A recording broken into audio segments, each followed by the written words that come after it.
네, 목요 예배 기도하심으로 시작하겠습니다. 하나님 감사합니다. 목요 예배 하나님께 드립니다. 각 처소에서 드리는 예배에 하나님 임재하여 주옵시고 영광받아 주옵소서.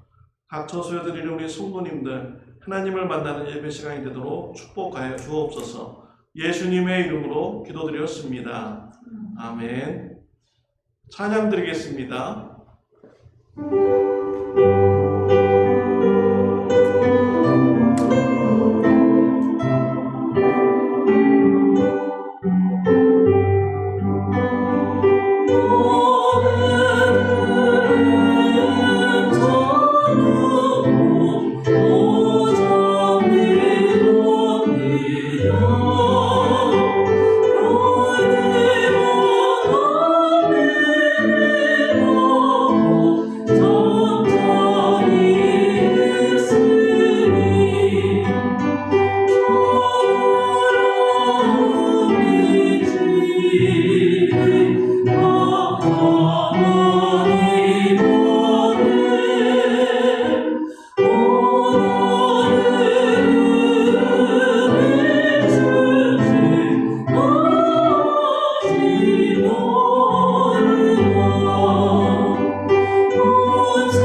하나님 아버지 감사합니다. 아기 예수님 이 땅에 오신 것을 입을 벌려 우리 찬양케 해주심을 하나님 감사합니다. 독생자 예수 그리스도를 아끼지 아니하시고 우리의 죄를 사해 주시기 위해서 이 땅에 보내주셔서 감사드립니다. 예수님의 보혈의 피로 우리의 죄를 씻어 주셨음을 감사드립니다. 주님의 사랑 우리가 늘 마음에 품고 하나님이 원하시는 기뻐하는 삶을 살아가는 저와 우리 성도님들 되게 하여 주옵소서. 우리가 어디에 있든지 예수님의 복음을 전하는 주님의 제자들 되게 하여 주옵소서.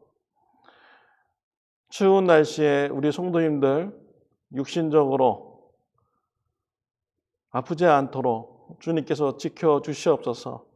아픈 자가 있으면 하나님을 찾게 해주시고 하나님을 찾을 때 하나님을 만나는 귀한 은혜 베풀어 주옵소서. 하나님과의 교제로 인하여서 천국에 대한 소망을 가지고 신앙생활할 수 있도록 인도하여 주옵소서. 오늘 이 시간 말씀을 나눕니다. 성령님께서 충만함으로 역사해 주옵시고 하나님의 말씀을 깨달아 하는 또 마음의 결단이 있는 예배 시간이 되도록 인도하여 주옵소서. 예수님의 이름으로 기도드렸습니다. 아멘. 오늘 같이 은혜 받을 말씀은 사사기 17장의 말씀입니다. 우리 같이 교도하도록 하겠습니다. 에브라임 산지에 미가라 이름하는 사람이 있더니 그의 어머니 이르되 어머니께서 은 1,100을 잃어버리셨으므로 저주하시고 내 귀에도 말씀하셨더니 보소서 그 은이 내게 있나이다. 내가 그것을 가졌나이다 하니 그의 어머니가 이르되 내 아들이 여호와께 복받기를 원하노라 하니라. 미가가 은 1,100을 그의 어머니에게 도로 주매 그의 어머니가 이르되 내가 아들을 위하여 한 신상을 새기며 한 신상을 부어 만들기 위해 내 손에서 이 은을 여호와께 거룩히 드리노라. 그러므로 내가 이제 이 은을 내게 도로 주리라. 미가가 그 은을 어머니에게 도로 주었으므로 어머니가 그 은 200을 가져다 은장수에게 주어 한 신상을 새기고 한 신상을 부어 만들었더니 그 신상이 미가의 집에 있더라.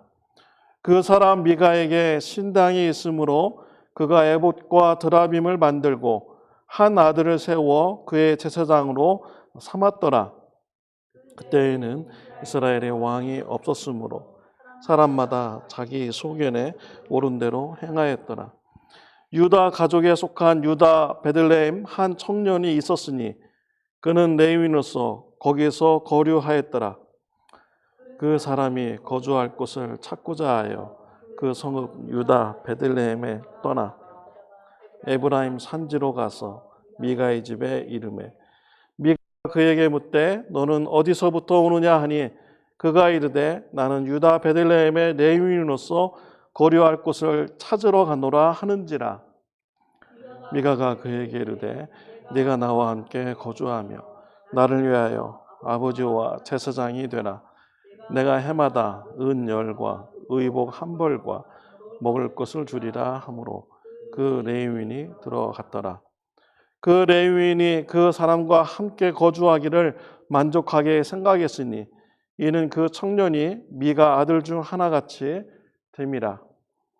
미가가 그 레위인을 거룩하게 구별하며 그 청년이 미가의 제사장이 되어 그 집에 있었더라. 다 같이 하겠습니다. 이에 미가가 이르되 레위인이 내 제사장이 되었으니 이제 여호와께서 내게 복 주실 줄을 아노라 하니라. 아멘. 네, 사사기의 말씀은 실제적으로는 지난 주에 모두가 다 끝난 것입니다. 사사기 16장으로 인해서 사사기의 모든 것이 다 끝났습니다. 소사사 6명, 대사사 6명의 기록이 다 되었습니다. 그런데도 불구하고 17장부터 이제 계속 또 사사기가 이어지는데요. 이것은 사사 이야기가 아닙니다. 한 부로이라고도 생각할 수가 있습니다. 사사 시대의 그런 영적인 분위기가 어떠했는지 이런 것을 미가의 가정을 통해서 또 이렇게 또 단지파의 그런 모습을 통해서 이렇게 보여주고 이렇게 있습니다. 사사기 17장부터는요 시대적 흐름 순서로 된 것이 아닙니다. 사사 삼손이 죽은 이후에 있었던 일이 아닙니다. 아마 사사 초기나 그 시대쯤으로 보여요. 왜냐하면 이스라엘의 그런 12지파의 그런 연합이 사사 그 시대의 초기에는 이렇게 이루어졌습니다. 그러니까 사사 시대의 말기에 가서는 이스라엘의 그런 12지파 그 연합이 잘 이루어지지 않았거든요. 이런 것을 볼 때 17장 이후로 나오는 이 말씀은 사사 삼손 이후의 그런 시대가 아니다라는 것을 우리가 알 수가 있습니다. 오늘부터 21장까지의 그런 말씀을 보면은 사사 시대의 영적 상황이 얼마나 심각한지를 보여주고 있습니다. 타락을 해도 이렇게 타락할 수가 있는가라고 기가 막힐 정도의 그런 영적 타락의 그런 시대였습니다. 오늘 17장 말씀에 보면은 한 미가의 가정에서 있었던 일입니다. 미가의 어머니가 돈을 도둑 맞았습니다. 은 1100개의 그런 재산을 도둑 맞았습니다. 그 시대에 아마 큰 재산이었던 것 같아요. 그러자 이 어머니가 화가 났습니다. 도둑놈을 향하여서 저주를 하였습니다. 이 소리를 미가가 들은 거죠. 그의 아들이 들었습니다. 어머니 저주가 너무나 두려워서 미가가 어머니에게 찾아가서 돈을 찾았습니다. 돈이 여기 있습니다. 라고 드립니다. 그러자 이 미가의 어머니가 아들을 향하여서 이제 축복 기도를 합니다. 그러면서 잊어버렸던 돈을 다시 찾았으니까 내가 이것을 전부 다 하나님께 내가 드리겠다라고 이렇게 서원을 합니다. 그래서 은 1100개를 하나님께 드렸는데요. 그 중에서 은 200을 드라빔 만드는 그런 우상을 만들었고 또 제사장이 입는 이런 의복을 에봇을 이렇게 만들어 가지고 미가 집에 있는 이 신당에다가 이렇게 놓았습니다. 그리고 이 미가는 자기 집에 그 아들을 제사장으로 이렇게 삼아서 하나님을 섬기도록 이렇게 하였습니다. 참 이런 것을 보면요 정말 놀랄만한 이런 일인 것이죠. 그 어머니가 은 1100을 하나님 앞에 드렸다고 하는데 결과적으로는 얼마나 드렸습니까? 은 200만 하나님께 드린 것입니다. 서원한 대로 은 1100을 다 드린 것이 아닙니다. 그 중에서 200만 떼서 하나님께 드린 것이죠. 그리고 하나님을 섬긴다고 하면서 드라빔 우상을 만들어 가지고 하나님을 섬긴다고 하였습니다. 하나님께서는요 십계명을 통하여서 우상을 만들지 말라라고 이렇게 말씀을 하셨습니다. 그런데 이 미가의 어머니는 드라빔이라는 우상을 만들어 놓고 이게 하나님이다 라고 하면서 섬긴 것이죠. 또 미가가 하는 짓을 보십시오. 자신의 아들을 제사장으로 삼아서 제사 드리도록 하였습니다. 제사장은 누구만이 될 수가 있습니까? 아론의 후손만 될 수가 있어요. 레위 지파에서 아론의 후손만 제사장이 될 수가 있는데 이 미가가 자기 마음대로 자신의 아들을 제사장으로 삼아서 제사를 드리도록 이렇게 하였던 것이죠. 또 그 이후의 말씀에 보면요, 미가의 집에 한 나그네가 지나가게 됩니다. 베들레헴에서 온 레위인이었습니다. 미가가 그 레위인을 고용을 하죠. 내가 1년에 은 10과 또 의복 한 벌과 먹을 것을 준다고 하면서 우리 집에서 제사장의 일을 해라 라고 합니다. 그러자 이 베들레헴에서 왔던 이 레위인이 이 일을 받아들이게 됩니다. 이 레위인도 정말 문제가 많은 레위인인 것입니다. 미가가 하는 이런 제안을 단호하게 거부했어야 되는 것이죠. 어떻게 한 가정에 제사장이 될 수가 있겠습니까? 그리고 또한 지금 하나님을 섬긴다고 하면서 드라빔을 만들어 놓고 하나님을 섬긴다고 하는 이러한 잘못된 이런 신앙의 모습 단호하게 지적하고 바로잡아 주어야 대한 이런 일인 것인데 이 레위인 이 청년은 그 모든 것을 다 묵인하고 제사장의 일을 하게 됩니다. 우상을 놓고 하나님이라고 섬기고 있는 것이죠.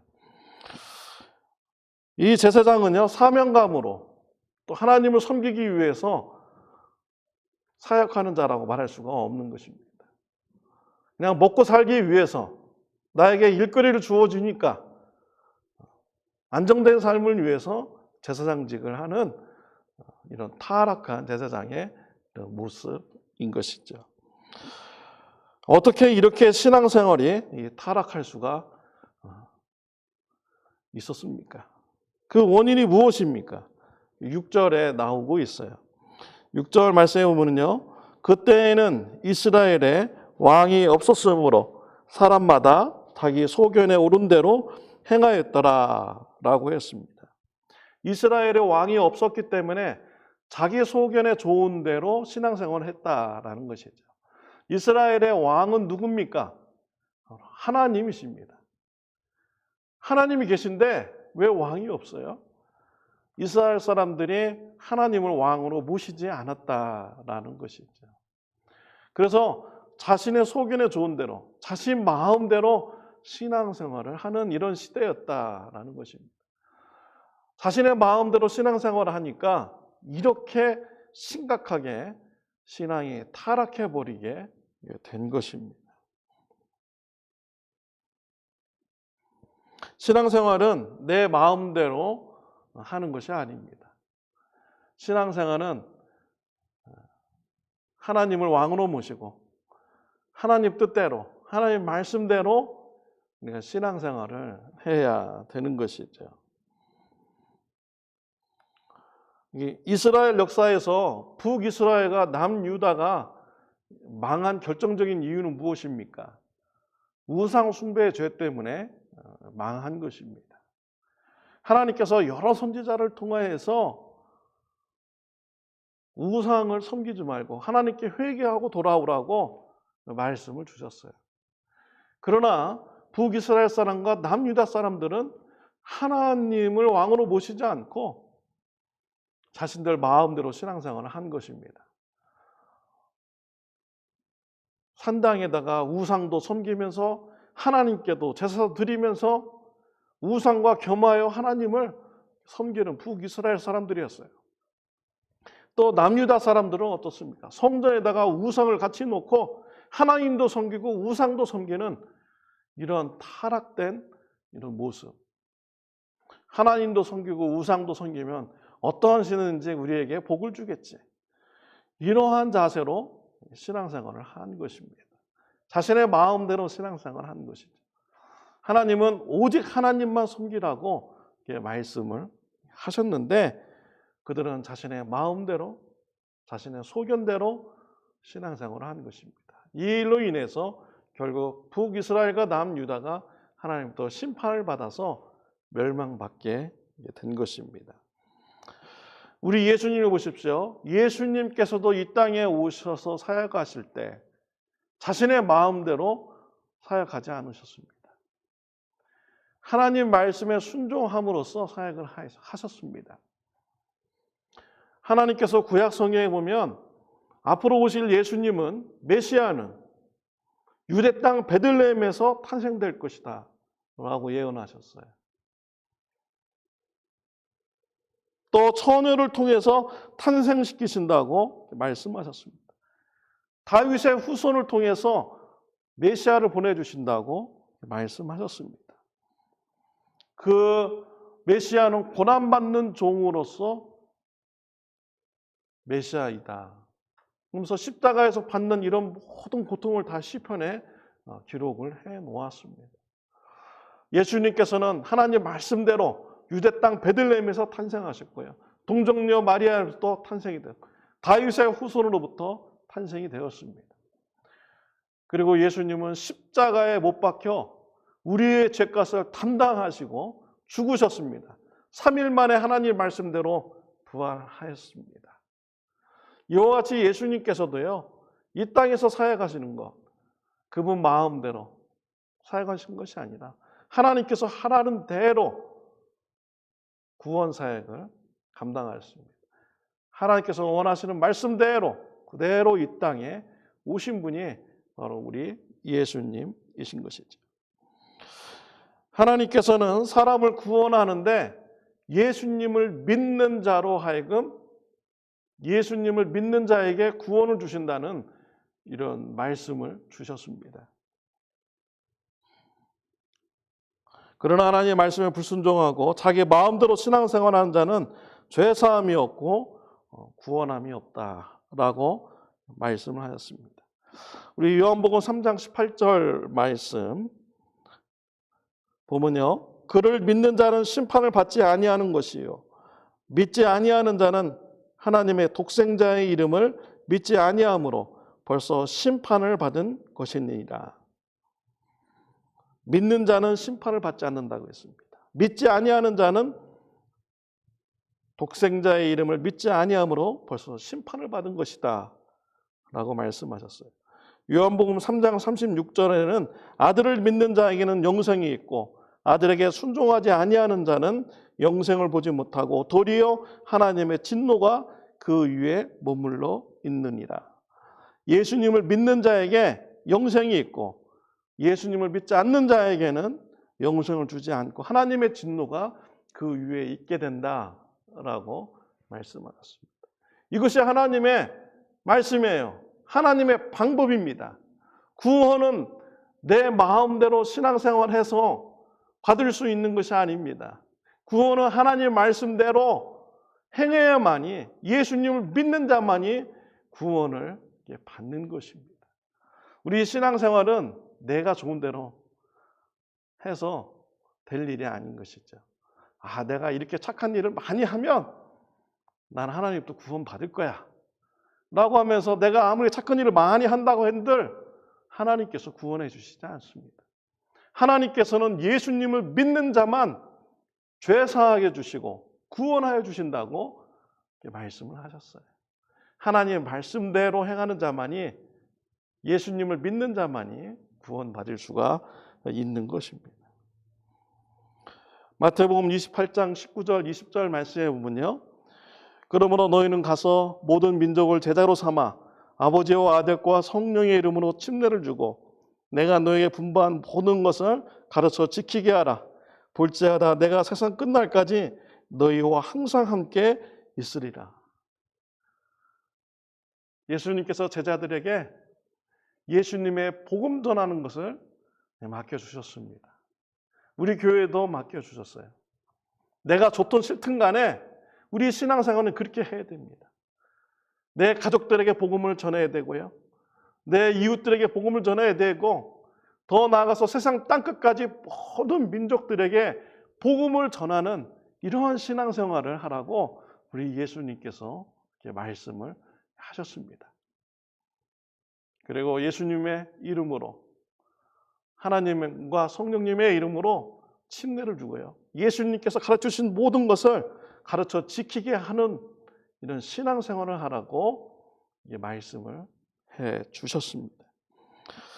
우리가 이러한 말씀을 순종해서요, 예수님의 말씀을 우리가 가르치고 배우고 지키고 행하는 이런 신앙생활을 우리가 해야 되는 것입니다.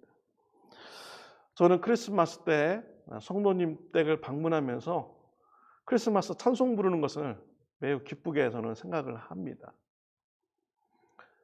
그 동네에 가서 성도님 댁 앞에 가서 크리스마스 찬송을 막 부르면 그 온 동네에 예수님의 탄생의 소식이 퍼지게 되는 것이죠.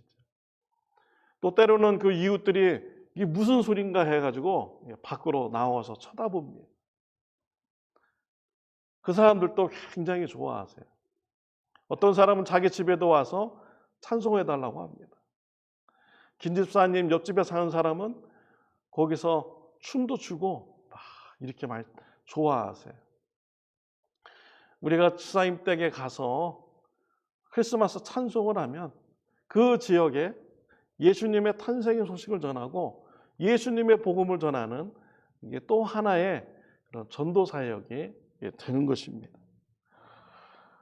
그래서 여러분 크리스마스 찬송 부르는 이것을 많이 신청하여 주시기를 바랍니다. 여러분의 동네에 예수님의 탄생 소식이 전해지도록 많이 신청해 주시기 바라요. 그리고 또 많이 참여해서 우리가 같이 예수님의 그 탄생을 알리고 또 하나님의 그런 사랑을 찬양드리는 저와 여러분들이 되었으면 좋겠습니다. 저는 우리 성도님들의 신앙생활하는 것을 보고 제가 많은 도전을 받고 또 그렇게 되고 싶다라고 이렇게 기도도 드리고 있습니다. 지난주에는 박 지사님께서 교회에 오셨습니다. 친교실에 갔더니 지사님 오셨는데 서 있는 모습이 엉성하십니다. 허리가 아픈데 교회에 나오신 거예요. 서 있기도 힘든 이런 모습이셨습니다. 그런데도 불구하고 교회에 나오신 거예요. 어떻게 이렇게 교회에 나오셨습니까? 아프신데. 당연히 나와야 되죠. 라고 이렇게 지사님은 저에게 대답을 해 주셨습니다. 아픈데도 불구하고 교회에 나와서 예배드리는 이런 지사님의 모습, 저의 마음에 도전이 참 많이 되었습니다. 지사님 모습을 생각하면서 하나님께 하나님, 나도 지사님과 같이 아플 때 그때도 교회에 나와서 하나님 앞에 예배하는 이런 신앙의 자세를 가지게 해주세요. 라고 저도 기도를 드렸습니다. 우리는 참 좋은 교회 안에서 우리가 같이 신앙생활합니다. 우리는 서로를 보게 되죠. 저 집사님께서 하나님의 말씀대로 지키면서 행하는 이런 모습을 우리가 보게 되고요. 그러한 모습에 또한 나도 모르는 사이에 도전을 받게 되고 나도 모르는 사이에 배우게 되는 이런 신앙생활을 하게 됩니다. 우리 예수님께서는요, 내가 너에게 분부한 모든 것을 가르쳐 지키게 하라 라고 이렇게 말씀을 하셨습니다. 우리 신앙생활 내 뜻대로 하는 것이 아닙니다. 내 기분대로 하는 것이 아닙니다. 내 마음대로 하는 것이 아닙니다. 하나님이 원하시는 대로 우리가 신앙생활을 해야 되는 것이죠. 하나님이 원하시는 구원의 방법대로 가야만이 우리가 구원받을 수가 있어요. 예수님을 영접하는 자만이 구원받도록 하나님께서 정해놓으셨습니다. 그 말씀대로 순종하며 나가면 구원받게 되는 것입니다. 또한 우리 예수님께서 우리에게 가르쳐 주시고 분부한 모든 것을 우리가 지켜가면서 우리의 신앙생활을 해야 되고요. 예수님의 복음을 땅끝까지 전파하는 이런 사명을 감당하면서 우리가 신앙생활을 해야 되는 것입니다. 오늘 본문 말씀에 보면 미가의 가정, 정말 심각한 정도로 타락을 하였습니다. 그 이유는 하나님을 왕으로 모시지 않았기 때문입니다. 그리고 자신의 소견에 좋은 대로 행했기 때문에 이렇게 심각한 신앙의 타락이 있게 된 것이죠.